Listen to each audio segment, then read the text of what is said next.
প্রতিদিনই এভাবে যানজট লেগে থাকে আমাদের বুলতা-গাউসিয়া।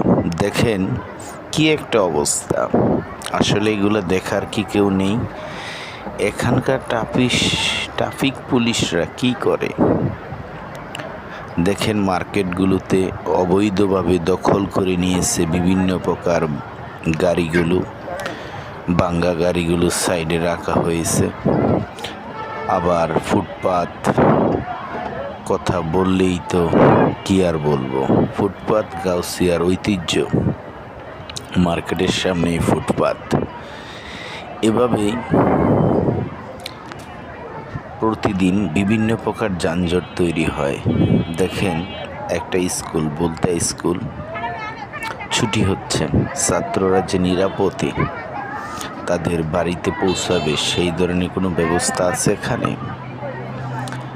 আসলে দেশটা কোন হালতে চলতেছে? দেশটাকে এই ট্রাফিক শৃঙ্খলায় আনবে কে? প্রশ্ন। প্রতিদিন ড্রাইভারগুলো হয়রানি হচ্ছে।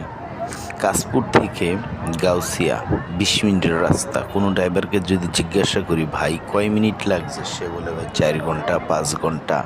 এটা কিন্তু সিলেট হাইওয়ে মহাসড়ক। কি একটা অবস্থা এখানকার মানুষের।